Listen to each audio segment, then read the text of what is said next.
Welcome to RS academy. ముందుగా ఈరోజు మనము ఈ యొక్క paper explanation PC grand test, police constable grand టెస్ట్ని చూస్తున్నాం. ప్రతి వారం కూడా మనము శనివారం రోజున మన ఆర్ఎస్ అకాడమీలో ఇదే డిజైన్ రూపంలో మనకి ఎస్ఐ కానిస్టేబుల్ అంటే ముఖ్యంగా కానిస్టేబుల్ మెయిన్స్ ఈ యొక్క మెయిన్స్ సంబంధించిన గ్రాండ్ టెస్ట్ అనేది ప్రతి శనివారం నిర్వహిస్తున్నాం. ప్రతి ఒక్కరు కూడా దీన్ని ఉపయోగించుకోండి. ఈరోజు మనము ఈ యొక్క పేపర్ ఎక్స్ప్లెనేషన్ లో ఏం చూస్తున్నాం సార్ అంటే ఈ యొక్క 76వ క్వశ్చన్ నుంచి మనం చూస్తున్నాం. ఈ 76వ క్వశ్చన్ లో క్రింది వాటిలో గాంధీజీ చేపట్టిన సత్యాగ్రహాలను వరుస క్రమంలో అమర్చండి అని చెప్పడం జరిగింది. అంటే గాంధీజీ గారు చేపట్టిన ఈ యొక్క సత్యాగ్రహాలు ఏంటి అనేది ఒకసారి చూద్దాం మనము. ఆప్షన్ రౌలత్ చట్టము, ఆప్షన్ బి ఖేడా సత్యాగ్రహము, ఆప్షన్ సి చంపారన్ సత్యాగ్రహము, ఆప్షన్ డి సహాయ నిరాకరణ ఉద్యమం లేదా ఉద్యమం అనేది ఉండడం చట్టం. అయితే ఇవి మనకి రౌలత్ చట్టం అనేది 1919లో మనకి రౌలత్ చట్టం అనేది వచ్చింది. అదే ఖేడా చట్టం అనేది మనకి ఎప్పుడు వచ్చింది సార్ అంటే 1918లో రావడం జరిగింది. అదే చంపారన్ మూమెంట్ అనేది చూసుకుంటే మనకి 1917 ఏప్రిల్లో రావడం జరిగింది.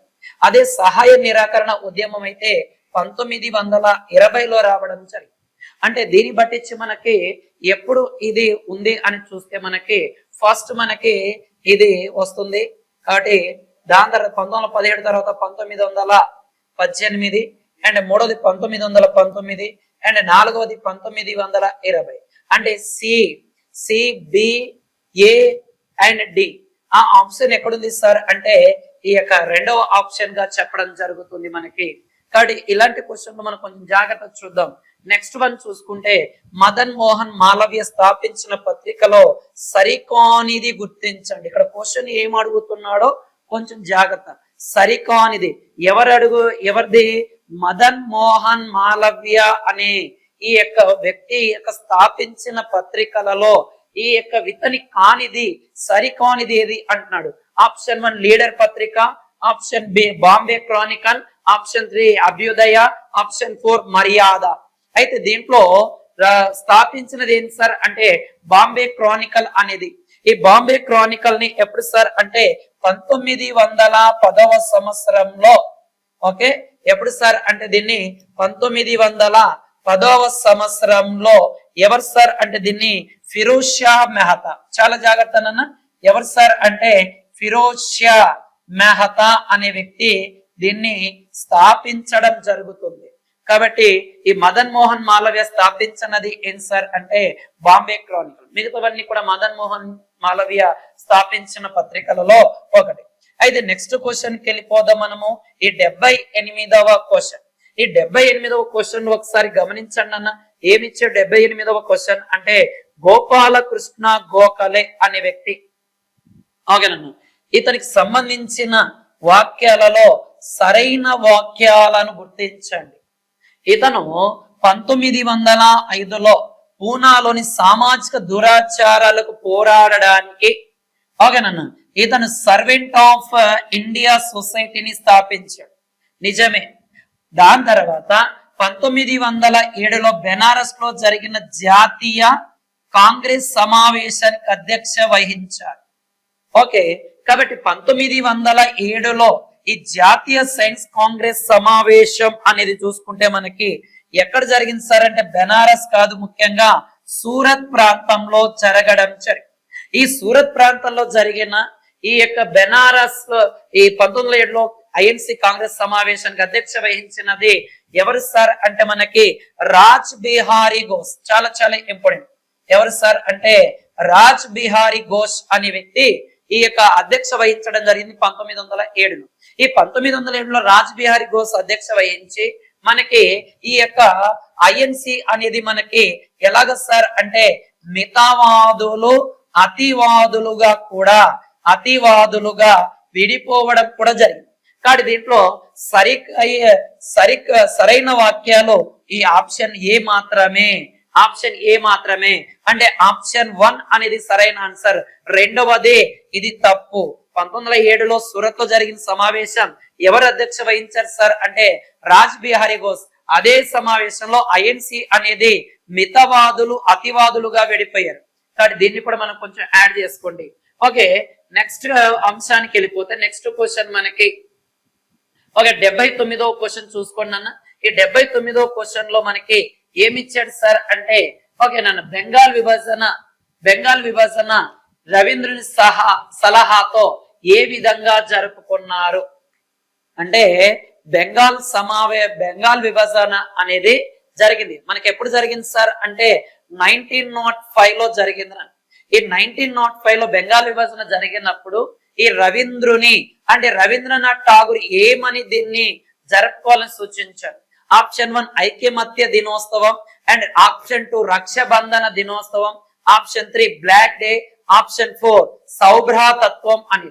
దీని యొక్క రైట్ ఆన్సర్ ఏంటి సార్ అంటే బ్లాక్ డే గా నిర్వహించాలని ప్రకటించడం జరిగింది. 1905లో ఈ బెంగాల్ అనే ప్రాంతాన్ని ఈ యొక్క ఎవరు బ్రిటిష్ గవర్నమెంట్ రెండుగా విడగొట్టడం జరిగింది. ఎంతగా విడగొట్టింది సార్ అంటే రెండుగా విడగొట్టడం జరిగింది. విడగొట్టిన వ్యక్తి ఎవరు సార్ అంటే లార్డ్ కర్జన్. చాలా జాగ్రత్త అన్న, ఎవరు సార్ అంటే లార్డ్ కర్జన్ అనే వ్యక్తి ఏదాన్ని ఈ బెంగాల్ విభజన అనేది 1905 లో చేయడం జరుగుతుంది. దాని తర్వాత బెంగాల్ విభజన మళ్ళీ ఎప్పుడు రద్దు చేశారు సార్ అంటే 1911లో ఈ రద్దు చేసిన వ్యక్తి లార్డ్ హార్డింగ్. ఎవరు సార్ అంటే లార్డ్ హార్డింగ్ అనే వ్యక్తి రద్దు చేయడం జరిగింది. ఈ రెండు కూడా యాడ్ చేసుకోండి. నెక్స్ట్ వన్ మనకి 80వ క్వశ్చన్ చూడండి అన్న. స్వాతంత్రం మా ఊపిరి, మాకు స్వాతంత్రం కావాలి అనే నినాదం ఎవరిది? ఆప్షన్ మనకి 80వ క్వశ్చన్ అన్న. స్వాతంత్రం మా ఊపిరి, మాకు స్వాతంత్రం కావాలి అనే నినాదాన్ని ఇచ్చినది గోపాలకృష్ణ గోఖలే, సురేంద్రనాథ్ బెనర్జీ, దాదాబాయి నవరోజీ అండ్ ఉమేష్ చంద్ర బెనర్జీ అనేది మనకి ఇక్కడ ఆప్షన్ అనేది ఇవ్వడం జరిగింది. అయితే దీంట్లో రైట్ ఆన్సర్ ఏది సార్ అంటే దాదాబాయి నవరోజీ అని. కానీ ఈ నినాదాల పైన కూడా ఫోకస్ చేయండి. చలో ఢిల్లీ, జై హింద్, ఓకేనన్ను అండ్ డూ ఆర్ డై, ఇలాంటి ఏవైతే నినాదాలు ఉంటాయో ఆ నినాదాల పైన కూడా ఫోకస్ పెట్టండి. ఇక్కడ మాత్రం మనకి రైట్ ఆన్సర్ ఏంటి సార్ అంటే దాదాబాయి నవరోజీ అనే పేరుతో పిలవచ్చు. నెక్స్ట్ వన్ క్రింది పేర్కొన్న సంఘటన 81వ క్వశ్చన్ చూడండి అన్న.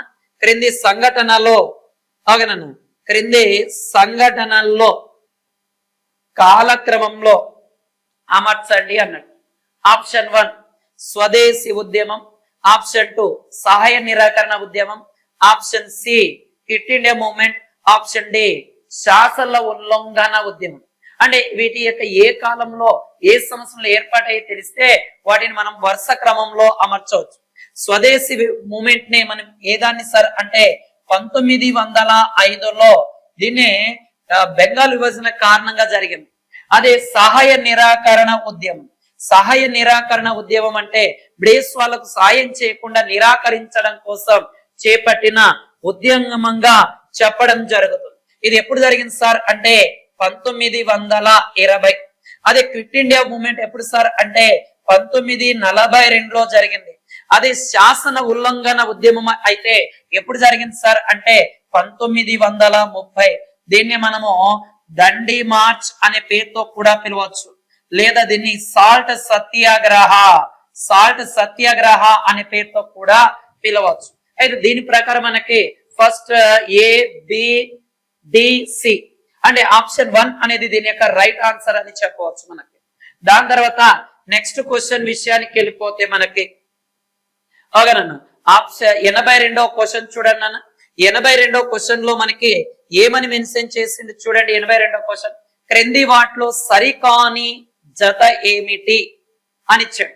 అభినవ భారత్ సావర్కర్ సోదులు అండ్ మిత్రమేళ అనేది చాపేకర్ సోదులు, ఇండియన్ రిపబ్లిక్ ఆర్మీ సూర్య సేన్, హిందుస్థాన్ రిపబ్లిక్ అసోసియేషన్ చంద్రశేఖర్ ఆజాద్ అని ఇవ్వడం జరిగింది.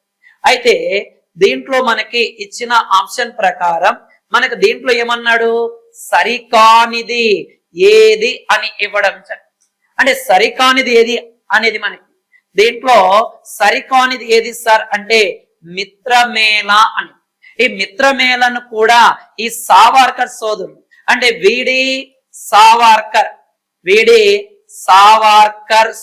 సావర్కర్ మరియు గణేష్ దామోదర్ సావర్కర్ అని చెప్పవచ్చు. ఎవరు సార్ అంటే గణేష్ దామోదర్ సావర్కర్. సావర్కర్ సోదరులు అంటే వీళ్ళిద్దరు.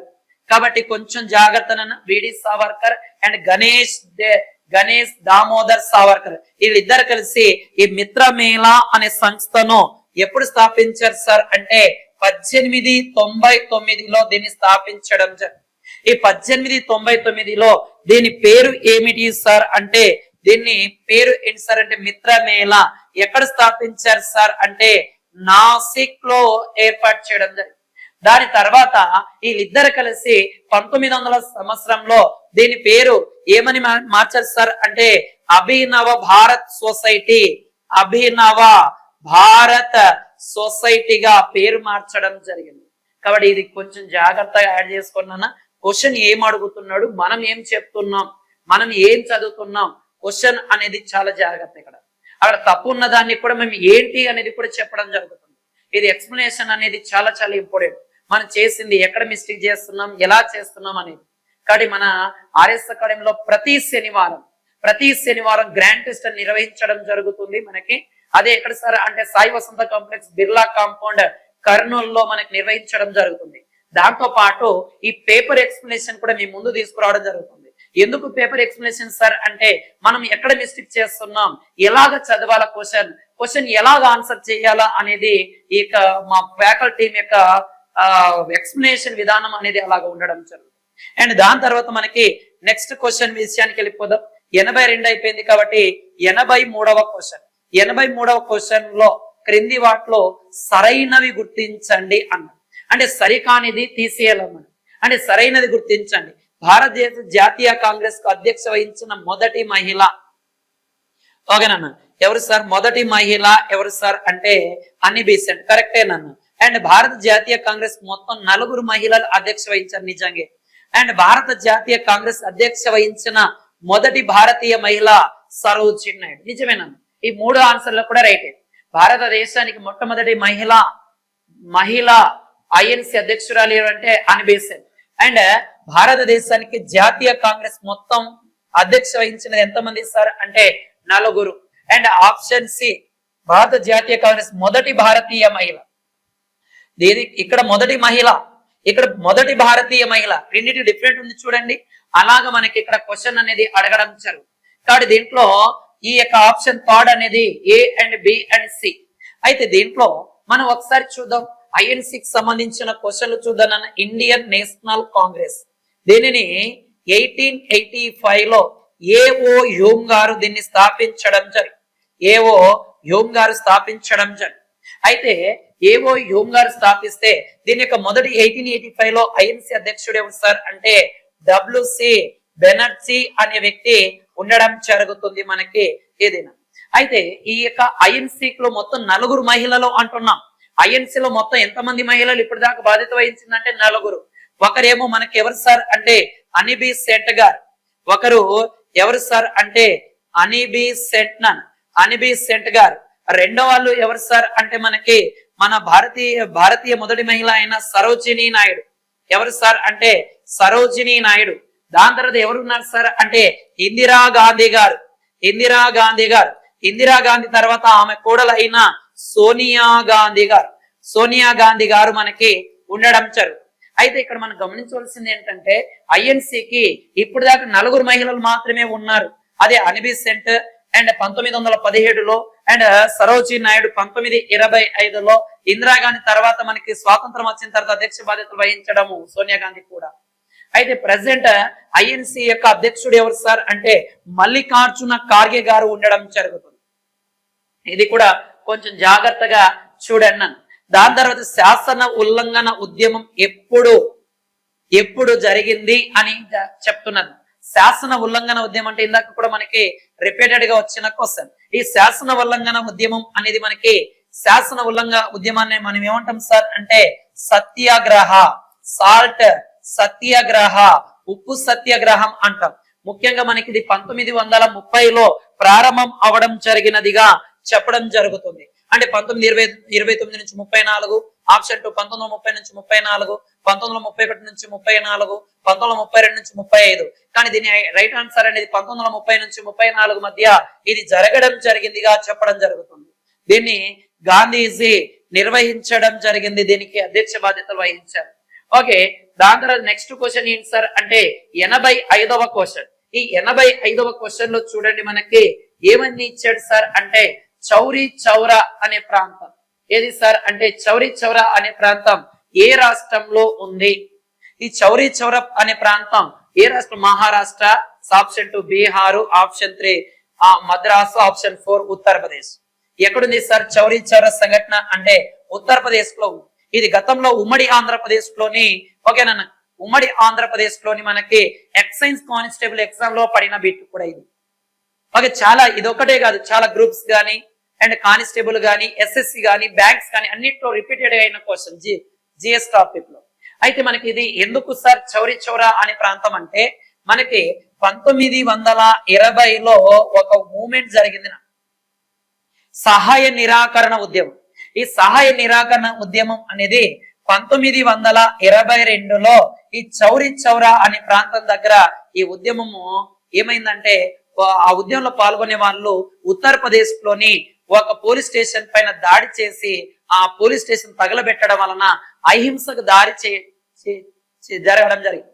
అదే ఉత్తరప్రదేశ్ లోని చౌరీ చౌరా అనే ప్రాంతంలోని ఈ సంఘటన జరగడం వలన ఈ యొక్క ఏది మనకి ఈ ఏది మనకి 1920లో జరిగిన ఈ సహాయ నిరాకరణ ఉద్యమం అనేది ఆగిపోవడం జరిగింది.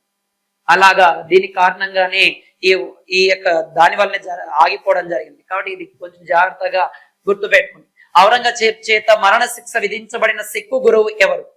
గురు హరిరాయ్ option 1, option 2 Guru Hari Kishan and option 3 Guru Tegh Bahadur, option 4 గురు హరగోవింద్. దీంట్లో మనకి రైట్ ఆన్సర్ ఏంటి సార్? ఔరంగజేబ్ చేత అంటే గురు తేజ్ బహదూర్.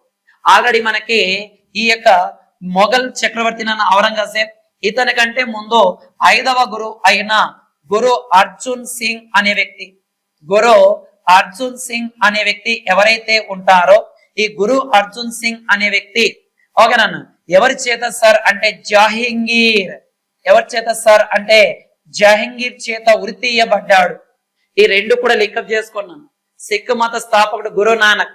దీంట్లో చివరి వ్యక్తి ఎవరు సార్ అంటే గురు హరగోవింద్ సింగ్, గురు గోవింద్ సింగ్ గురు గోవింద్ సింగ్ అనే వ్యక్తి మనకు ఉండడం జరుగుతుంది. ఇతని మనకి సైన్యం అనే ఖల్సా అనే విధానాన్ని ప్రవేశపెట్టారు. ఇతని సిక్కులు ప్రధానంగా 5 రకాల వస్తువులు కలిగి ఉండాలని చెప్పాడు. ఏది సార్ అంటే జుట్టును కలిగి ఉండడము అండ్ దువ్వెను కలిగి ఉండడము, చేతికి కంకణం కలిగి ఉండడము అండ్ దాని తర్వాత ఒక లంగూటి, ఒక కత్తి, ఇలాంటి 5 రకాల అంశాలను కూడా ప్రస్తావించడం జరిగినది మనకి ఈ ఎవరు సార్ అంటే ఈ యొక్క 10వ గురు అయిన గురు హరగోవింద్ సింగ్. వీళ్ళ యొక్క పవిత్రమైన దేవాలయం ఏంటి సార్ అంటే అమృత్సర్ దేవాలయం. మనకి ఇక్కడ అమృత్సర్ లో ఉండడం జరుగుతుంది. దీన్నే మనము స్వర్ణ దేవాలయం అంటాం, హరమందిర్ సాహెబ్ అంటాం. ఇది ఎక్కడ ఉంది సార్ అంటే పంజాబ్ లోని అమృత్సర్ అనే ప్రాంతంలో ఉండడం జరుగుతుంది. దీన్ని స్వర్ణ దేవాలయం, గోల్డెన్ టెంపుల్. అండ్ ఈ గోల్డెన్ టెంపుల్ లోనే మనకి ఆపరేషన్ ఒక ఆపరేషన్ తీవ్రవాదులు దాక్కున్నప్పుడు దాని జరిగిన ఆపరేషన్ కూడా ఇక్కడే జరిగింది. ఇందిరాగాంధీ కాలంలో మనకి ఎవరైతే ఈ తీవ్రవాదులు ఉంటారో తీవ్రవాదులు దాంట్లో దాక్కున్నప్పుడు దానిపైన ఇందిరాగాంధీ కాలంలో ఒక ఆపరేషన్ కూడా ఇచ్చేయడం జరిగింది. ఇక్కడ అది తెలిస్తే మాత్రం మన కామెంట్ రూపంలో కింద మన ఈ యొక్క యూట్యూబ్ ఛానల్ కింద ఆప్షన్ దాంట్లో తెలియజేయండి. ఓకే, నెక్స్ట్ వన్ 87వ క్వశ్చన్ ఒకసారి చూద్దాం నాన్న. 87వ క్వశ్చన్, భారతదేశంలోని సూఫీ శాఖలను ఎలా పిలుస్తారు? ఆప్షన్ 1 దుర్వేశీలు అండ్ ఆప్షన్ టి ఓకేనా ఆప్షన్ 2 కాల్వాండర్స్, ఆప్షన్ 3 ఖన్సాస్ అండ్ ఆప్షన్ సి సిల్సీలు అనే పేరుతో పిలవడం జరుగుతుంది. ఆప్షన్ 4 అనేది రైట్ ఆన్సర్ నాన్న. భారతదేశంలో ఎవరిని సార్ అంటే ఈ సూఫీ శాఖలు. ఈ సూఫీ అంటే ఈ యొక్క ముస్లింలలో ప్రధానమైన శాఖలు 2 ఏవి సార్ అంటే సూఫీ శాఖ, సున్నీ శాఖలు. అయితే ఈ శాఖలు భారతదేశంలో సూఫీ శాఖను ఏమని పిలుస్తాం సార్ అంటే సిలిసిలా అనే పేరుతో పిలవడం జరిగింది. దాని తర్వాత ఆప్షన్ ఓకే 88th క్వశ్చన్ అన్న, తల్లికోట యుద్ధానికి గల కారణాలు ఏమి? తల్లికోట యుద్ధానికి గల మరొక పేరేమిటి? ఆప్షన్ 1 రూప తంగడి యుద్ధము, ఆప్షన్ సి భైరవ తంగడి యుద్ధము, ఆప్షన్ 3 రాక్షస తంగడి యుద్ధము, ఆప్షన్ 4 పిశాస తంగడి యుద్ధం. దీని యొక్క రైట్ ఆన్సర్ ఏంటి సార్ అంటే రాక్షస తంగడి యుద్ధము అని. ఈ రాక్షస తంగడి యుద్ధం అనేది మనకి ఎప్పుడు సార్ అంటే 1565వ సంవత్సరంలో ఇది జనవరి 23వ తారీఖున జరిగింది. ఎవరెవరి మధ్య జరిగింది సార్ అంటే ఇది విజయనగర సామ్రాజ్యం వర్సెస్ దక్కన్ రాజ్యాలు. దక్కన్ అంటే మనకు బహుమని రాజ్యాలు. ఏది సార్ అంటే గోల్కొండ, బీజాపూర్, అహ్మద్ నగర్, బీదర్ అనే 4 రాజ్యాల మధ్య అండ్ విజయనగర రాజు ఎవరు సార్ అంటే అప్పుడు అలియ రామరాయలు. ఎవరు సార్ అంటే అలియ రామరాయలు అనే వ్యక్తి ఉండడం జరుగుతుంది. ఈ రాక్షస తంగడి యుద్ధానికి ఇంకో పేరు ఏమంటాం సార్ అంటే బన్నీ హట్టి యుద్ధం అనే పేరుతో కూడా పిలుస్తాం. అండ్ దీన్ని భోగాపురం యుద్ధం అని కూడా పిలవడం జరుగుతుంది మనకి. ఏదైనా ఓకే ఇలాగ రాక్షస తంగడి యుద్ధానికి. దీని తర్వాతే మనకి పూర్తిగా విజయనగర సామ్రాజ్యం అంతమైపోయింది. విజయనగర సామ్రాజ్యంలో ప్రధానంగా 4 వంశాలు ఉంటాయి. ఏది సార్ అంటే సంగమ, సాలువ, తులువ, అరవీడు. దీంట్లో ఈ యొక్క తులు వంశంలో అలియ రామరాయ కాలంలో 1565 జనవరి 23వ తారీఖున జరిగింది. దీని తర్వాత అరవీడి వంశం వచ్చింది, కానీ అది అంతగా ప్రభావం చూపలేదు. విజయనగర సామ్రాజ్యం పూర్తిగా నాశనమైంది ఎప్పుడు సార్ అంటే ఈ 1565 రాక్షస తంగడి యుద్ధంలోనే. ఈ యుద్ధం తర్వాత అక్కడ విజయనగర సామ్రాజ్యాన్ని పూర్తిగా నాశనం చేయడం జరిగింది. ఈ యొక్క విజయనగర సామ్రాజ్య శిథిలాలను వెలికి తీసింది ఎవరు సార్ అంటే 1805లో కల్నల్ కొలిన్ మెకంజీ అనే పేరుతో కూడా పిలుస్తారు. ఇక్కడ కొంచెం జాగ్రత్తగా చూడండి. నెక్స్ట్ 89th క్వశ్చన్ చూడండి అన్న. వెండి రూపాయిని ప్రవేశపెట్టిన చక్రవర్తి ఎవరు? అక్బరు, జహంగీరు అండ్ షేర్షా అండ్ ఔరంగజేబ్ అనేది మనకి చెప్పడం జరుగుతుంది మనకి ఇది. అయితే వెండి రూపాయిని ప్రవేశపెట్టినది షేర్షా అనే వ్యక్తిన. దీన్నే వెండి రూపాయిని ప్రవేశపెట్టారు. ఈ వెండి రూపాయిని ఏమని పిలుస్తాం సార్ అంటే మనకి ఓకేనన్న వెండి రూపాయిని రూపాయ అనే పేరుతో కూడా పిలవడం జరుగుతుంది మనకి ఇది. ఓకే రూపాయ అనే పేరుతో కూడా పిలుస్తారు. ఇతను దాంతో పాటు బంగారు నాణ్యాన్ని కూడా ప్రవేశపెట్టాడు. ఏదాన్ని ప్రవేశపెట్టాడు సార్ అంటే బంగారు నాణ్యాన్ని కూడా ప్రవేశపెట్టడం జరిగినది మనకి ఇది. బంగారు నాణ్యం కూడా ప్రవేశపెట్టాడు. ఈ యొక్క షేర్షాని మనకి ఎవరు సార్ అంటే హుమాయూన్, బాబర్ యొక్క కొడుకు హుమాయూన్ యొక్క అక్బర్ యొక్క తండ్రి హుమాయూన్ని ఓడించి 1540-45 మధ్య పరిపాలన చేసిన వ్యక్తి ఎవరు సార్ అంటే షేర్షా అనే వ్యక్తి ఇచ్చేయడం జరుగుతుందిగా చెప్పడం జరుగుతుంది మనకి ఇది. ఈ షేర్షా అనే వ్యక్తి 1545వ సంవత్సరంలో కలింజర్ కోట ఏది సార్ అంటే కలింజర్ కోట ఆక్రమణలో భాగంగా ఏమైందంటే ఆ మందుగుండు తలకు బలంగా తగిలి అతను మరణించడం కూడా జరిగింది. ఇతని మన భారతదేశంలో షేర్షా గ్రాండ్ ట్రంక్ రోడ్లు ఏవైతే ఉంటాయో ఇతన్ని అభివృద్ధి చేయడం కూడా జరిగింది. మన భారతదేశంలో రోడ్లను ఈ మౌర్యుల కాలంలో మౌర్య చక్రవర్తి మొదటి చంద్రగుప్త మౌర్యుడు అశోకుడు కాలంలో అభివృద్ధి చెందితే తర్వాత కాలంలో మనకి ఈ షేర్షా కాలంలో వీటిని గ్రాండ్ ట్రంక్ రోడ్లుగా అభివృద్ధి చేశారు. కాబట్టి కొంచెం జాగ్రత్త చూడండి అన్న. ఇతను చాలా రకాల వ్యవసాయంలో మార్పులు గాని అండ్ కొన్ని రకాల పరిపాలన సంస్కరణలు గాని తీసుకొచ్చిన వ్యక్తే షేర్షా అని చెప్పడం జరుగుతుంది. దాని తర్వాత మనకి 90 క్వశ్చన్ చూడండి అన్న. బాబర్ సామ్రాజ్యంలో లేని ప్రాంతం ఏది? కాందహార్, కాబూల్, ఢిల్లీ, బెంగాల్ అనేది మనకి ఉండడం జరుగుతుంది దీంట్లో. అయితే దీంట్లో ఇతని ఆధీనంలో లేనిది బాబర్ సామ్రాజ్యంలో బెంగాల్. తర్వాత కాలంలో వచ్చిన వీళ్ళు ఎవరైతే మొఘల్ వారసులు లేదా బాబర్ వారసులు ఉంటారో తర్వాత బెంగాల్ ను ఆక్రమించారు. కానీ బాబర్ అనేది ఆక్రమించాల. ఈ బాబర్ అనే వ్యక్తి భారతదేశంలో 1526లో మొదటి పానిపట్ యుద్ధం. ఏది సార్ అంటే మొదటి పానిపట్ యుద్ధం ఏదైతే ఉందో ఈ మొదటి పానిపట్ యుద్ధం ద్వారా ఈ ఢిల్లీ సుల్తాన్లోని చివరి వంశమైన లోడి వంశాన్ని అంతం చేసి ఏది నన్న బహులాల్ లోడిని ఇబ్రాహిం లోడిని అంతం చేసి ఈ యొక్క మొఘల్ సామ్రాజ్యాన్ని స్థాపించాడు. ఏది నాన్న మొఘల్ సామ్రాజ్యాన్ని స్థాపించడం జరుగుతుంది. మళ్ళీ గుర్తుపెట్టుకోండి నాన్న, కొన్ని పాయింట్లు మేము కట్ చేస్తున్నాం ఎందుకంటే ఇక్కడ పేపర్ ఎక్స్ప్లెనేషన్ ఇది, మేము మొత్తం క్లాస్ మొత్తం చెప్పలేదు కదా. మీరు మా క్లాస్ నీట్ గా దీనికి వినాలనుకుంటే ఆఫ్లైన్ లో జాయిన్ అవ్వండి, లేదంటే ఆన్లైన్ లో కోర్స్ కూడా తీసుకోండి. ఆన్లైన్ లో కూడా మా కోర్స్ అనేది ఉంది. ఆన్లైన్ అండ్ ఆఫ్లైన్ రెండు కూడా మా ఆర్ఎస్ అకాడమీ తరఫున మేము ప్రవేశపెట్టడం జరుగుతుంది.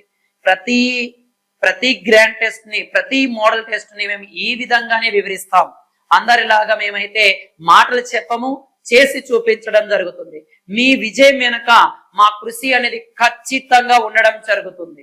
అంటే మీరు ఉద్యోగం సాధించడం కోసం మేము ఎలాంటిదైనా మేము అందించడానికి సిద్ధంగా ఉండడం జరుగుతుంది. కాబట్టి ఆలస్యం చేసుకోవద్దు మిత్రమా, అవకాశం మళ్ళీ మళ్ళీ రాదు. ఒక్కసారి జీవితంలో అదృష్టం తలుపు తడుతుంది, మళ్ళీ మళ్ళీ అవకాశం రాదు. ఆ అవకాశాన్ని ఎవడైతే సద్వినియోగం చేసుకుంటాడో ఆడు మాత్రమే ముందుకు పోతాడు. అదే అంటాడు కదా ఒక కవి, చిరిగిన చొక్కాయనే వేసుకో మంచి పుస్తకాన్ని కొను అని. కాబట్టి మన అమ్మ నాన్నల కళలను నెరవేర్చే రోజు, మన కళలు నెరవేరే రోజు ఎంతో దూరం లేదు, మన చేతుల్లోనే ఉండడం జరుగుతుంది. అది మీ ఆర్ఎస్ అకాడమీ వల్లనే సాధ్యం అవుతుందని మేము ఖచ్చితంగా చెప్పగలం. ఓకే, నెక్స్ట్ క్వశ్చన్ కి వెళ్ళిపోదాం నాన్న. ఏది నాన్న 91వ క్వశ్చన్. 91వ క్వశ్చన్ కి వెళ్ళిపోదాం. ఈ 91వ క్వశ్చన్ లో ఏముంది సార్ ఒకసారి చూద్దాం మనము. వాస్కోడా గామా సముద్ర మార్గం ద్వారా భారతదేశంలో పశ్చిమ ప్రాంత తీరానికి గల కాలికట్ చేరడానికి ఎవరు సహకరించారు? చాలా చాలా ఇంపార్టెంట్ అయిన క్వశ్చన్. ఏదైనా ఒక ఎగ్జామ్ జరిగిందంటే, మోడర్న్ హిస్టరీ నుంచి క్వశ్చన్ పడిందంటే ఖచ్చితంగా ఫోకస్ చేసేది ఎవరు సార్ అంటే విదేశీయులు రాకపోయినా ఫోకస్ చేస్తారు. ఆ ఫోకస్ పైన మనం కొంచెం జాగ్రత్తగా ఇచ్చేయాలి. ఫస్ట్ మన భారతదేశం చాలా మంది వచ్చారు, దాంట్లో వాస్కోడా గామా గురించి క్వశ్చన్ అడిగాడు. ఏంటి, ఎవరు సహకరించారు భారతదేశానికి రావడానికి? ఓకే, దాంట్లో ఆప్షన్ 1 సెపైనర్లు, అండ్ ఆప్షన్ 2 డచ్ వర్లు, అండ్ ఆప్షన్ 3 బ్రిటిషర్లు, ఆప్షన్ 4 అరబులు. నిజంగా ఇతనికి సహకరించింది ఎవరు సార్ అంటే అరబులు. ఈ అరబులు కూడా ఎవరు సాయం చేశాడు సార్? ఆ వ్యక్తి పేరు కూడా మన గతంలో క్వశ్చన్ కూడా పడడం జరిగింది. ఎవరు సార్ అంటే అబ్దుల్ మజీద్ గారు. ఎవరు సార్ అంటే మనకి అబ్దుల్ మజీద్ గారు మనకి ఇతనికి సహాయం చేయడం జరుగుతుంది. ఇతను భారతదేశంలో మొట్టమొదటిసారిగా వాస్కోడా గామా 1498 మే 17వ తారీఖున మొత్తం 3 నౌకలతో 118 మందితో భారతదేశంలో ఇలాగ బాలకృష్ణ ఎలాగైతే ఎంటర్ అయ్యాడో అలాగే ఎంటర్ అవ్వడం జరిగింది. మొత్తం ఎంత మంది నాన్న మనకి 118 మందితో ఎంటర్ అయ్యాడు. ఎంటర్ అయిన ఆ నౌక పేరేంటి సార్? సావో గ్యాబ్రియల్. ఏది నాన్న? సావో గ్యాబ్రియల్. మన బాలయ్య బాబు ఎంటర్ అయినప్పుడు ఎలాగైతే ఇదవుతుందో అలాగే ఎంటర్ అవ్వడం జరిగింది. అలాగ వచ్చి మనవాడు తీసుకుని వెళ్ళిపోవడం జరిగింది. మళ్ళీ ఎప్పుడు వచ్చాడు సార్ భారతదేశానికి? 1502లో రావడం జరిగింది. ఇలాగ వచ్చిన ఇతని యొక్క తమ్ముడైన ఎస్టడో గామాను కూడా తీసుకొచ్చాడు వాస్కోడా గామా. దాంతో పాటు ఇతను 1524లో ఓకేనా భారతదేశంలో ఒక వ్యాధి రావడం వలన మరణించడం జరిగినది. ఓకే, కాబట్టి లింకప్ ని చేసుకోండి. క్వశ్చన్ మనం ఒకటి గుర్తుపెట్టుకోండి, నన్ను అందరు చదివేలాగా చదివితే జాబ్ రావు. కొంచెం డిఫరెంట్ గా, కొంచెం ఇదిగా మనము కొంచెం డిఫరెంట్ గా చదివితే అందరికంటే 100% విజయం సాధించడం జరుగుతుంది. ఓకే, నెక్స్ట్ క్వశ్చన్ కి వెళ్ళిపోదాం. మిగతా ఆ ఇంటర్వ్యూలో అవన్నీ కూడా మన క్లాస్ లో చెప్పుకుందాం. ఓకే, దాని తర్వాత నెక్స్ట్ క్వశ్చన్ ఏంటి సార్ అంటే 92వ క్వశ్చన్ అన్న. సైన్య సహకార పద్ధతిని ప్రవేశపెట్టిన గవర్నర్ జనరల్. చాలా చాలా ఇంపార్టెంట్ అయిన విషయం నాన్న, ఎందుకంటే తరచుగా ఇలాంటి క్వశ్చన్ పడినప్పుడు పిల్లలు దీన్ని వదిలేయడం జరుగుతుంది. సైన్య సహకార పద్ధతి అంటే సైన్యాన్ని ఎవరు పోషించాలి నాన్న? ఈ సైన్యం ఎవరి దగ్గర అయితే ఉంటుందో వాళ్ళే పోషించే విధంగా ఈ సైన్య సహకార పద్ధతిని బ్రిటిష్ గవర్నమెంట్ చేపట్టింది. Option 1 Warren Hasting, option 2 Cornwallis, option 3 Robert Clive, option 4 Lord Wellesley అనేది దీని యొక్క రైట్ ఆన్సర్ ఏంటి సార్ అంటే మనకి ఓకేనన్న లార్డ్ వెలస్లీ అనేది. ఈ సైన్య సహకార పద్ధతిలో ఈ లార్డ్ వెల్లస్లీ చేశారు. సైన్య సహకార పద్ధతి గతంలో అడిగిన క్వశ్చన్, సైన్య సహకార పద్ధతిలో మొదటగా చేరిన రాజ్యవంశం ఏది? ఏది సార్ అంటే హైదరాబాద్ కు చెందిన ఏది నాన్న? నిజాం. ఈ హైదరాబాద్ కు చెందిన నిజాం 1798లో కలవడం జరిగింది. ఇతని తర్వాత కృష్ణరాజు అడయార్ నాన్న. ఈ కృష్ణరాజు అడయార్ మైసూర్ ప్రాంత పాలకుడు. దాని తర్వాత అవధ్ కూడా కలవడం జరిగింది మనకి. దాని తర్వాత ఏది సార్ అంటే మనకి బాజీరావు నాన్న. బాజీరావు ఎవరు సార్ అంటే మనకి బాజీరావు మరాఠా పాలకుడు. వీళ్ళు కూడా కలిపేయడం జరిగింది. కాబట్టి గతంలో అడిగాడు ఏది సైన్య సహకార పద్ధతి ద్వారా భారతదేశంలో మొదటగా సైన్య సహకార పద్ధతిలో చేరిన మొదటి రాజ్యవంశం ఏది? హైదరాబాద్ నిజాం అలీ ఖాన్. ఎవరు సార్ అంటే హైదరాబాద్ నిజాం అలీ చేరడం జరిగింది. ఓకే, నెక్స్ట్ క్వశ్చన్ కి వెళ్ళిపోదన్న. 93వ క్వశ్చన్ లో ఏముందో చూద్దాం మనకి. ఓకే, రైల్వే బోర్డును ఎవరి కమిషన్ సిఫార్సు మేరకు ఏర్పాటు చేశారు? Thomas Robertson commission, Thomas valley commission and Thomas standard commission. Option 4 Sargent commission అని. దీని యొక్క రైట్ ఆన్సర్ ఏంటి సార్ అంటే థామస్ రాబర్ట్సన్ కమిషన్. ఎప్పుడు వచ్చింది సార్ అంటే 1905. ఎప్పుడు వచ్చింది సార్ అంటే 1905 లో ఈ థామస్ కమిషన్ వచ్చి రైల్వే బోర్డు ఏర్పాటు కోసం రావడం జరిగింది. ఓకే, ఇక్కడ నుంచి మనం ఒకసారి చూద్దాం నాన్న. భారతదేశంలో రైల్వే వ్యవస్థ కావాలని 1949లో బ్రిటన్ పార్లమెంట్ ఏదైతే ఉందో అక్కడ బిల్లును ఆమోదించడం జరిగింది. దాని తర్వాత భారతదేశంలో 1951లో ఫస్ట్ గూడ్స్ ట్రైన్ అనేది నడవడం జరిగినది. ఎక్కడ సార్ అంటే ఉత్తరాఖండ్ లోని రుర్కీ అనే ఇనుము ఉక్కు కర్మాగారానికి నడవడం జరిగింది. తర్వాత భారతదేశంలో మొదటి ప్యాసింజర్ ట్రైన్ 1849 బిల్లు, 1851లో గూడ్స్ ట్రైన్ అండ్ 1853 ఏప్రిల్ 16న భారతదేశంలో మొదటి ప్యాసింజర్ ట్రైన్ అనేది ఎక్కడ సార్ అంటే ముంబైలోని బోరీ బందర్ నుంచి తానే మధ్య మొదటి ట్రైన్ అనేది నడవడం జరిగినది. ఓకేనా, దాదాపుగా మనం 32 కిలోమీటర్లు 12 బోగిలతో నడిచింది. దాన్ని స్టార్ట్ చేసిన ఫ్లాగ్ ఊపిన వ్యక్తి ఎవరు సార్ అంటే మనకి ఓకేనా లార్డ్ డెల్హౌసీ అనే వ్యక్తి ఫ్లాగ్ ను ఊపాడు. ఆ డెల్హౌసీ గా స్టార్ట్ చేసాడు కానీ డల్ గా నడుతున్నాయి మన ఇండియన్ ట్రైన్స్ అని లింకప్ చేసుకొని చదువుకోండి. ఇలాగా మనకు ఉండడం జరుగుతుంది. ప్రజెంట్ అత్యంత స్పీడ్ తో నడిచే ట్రైన్ ఏది సార్ అంటే వందే భారత్ ట్రైన్. వందే భారత్ ట్రైన్ యొక్క పాత పేరు ఏంటి సార్ అంటే మనకి ట్రైన్ 18. ఓకే, అమృత్ భారత్, నమో భారత్ ఇలాంటి ట్రైన్లు చాలా వచ్చాయి చూడండి అన్న. ఇవన్నీ కూడా కొంచెం జాగ్రత్త చూడండి. అండ్ 94 క్వశ్చన్ 1902లో సైనిక అకాడమీని ఎక్కడ ఏర్పాటు చేశారు? Option 1 Jammu and Kashmir, option 2 Madras, option 3 Calcutta, option 4 Dehradun. అంటే ఆప్షన్ 4 దీని యొక్క రైట్ ఆన్సర్ నన్న డెహ్రాడూన్ మొదటగా సైనిక అకాడమీని 1902లో ఏర్పాటు చేయడం జరిగింది. ఈ డెహ్రాడూన్ లోని చూడండి నన్ను మనకి ఓకేనా డెహ్రాడూన్ ఉత్తరాఖండ్ రాజధాని కూడా ఏది సార్ అంటే డెహ్రాడూన్. ఇక్కడ మనకి నేషనల్ ఫారెస్ట్ రీసెర్చ్ ఇన్స్టిట్యూట్ కూడా ఉండడం జరుగుతుంది. కానీ కొంచెం జాగ్రత్తగా లింకప్ చేసుకొని చూడండి. నెక్స్ట్ క్వశ్చన్ కి వెళ్ళిపోదాం. Next question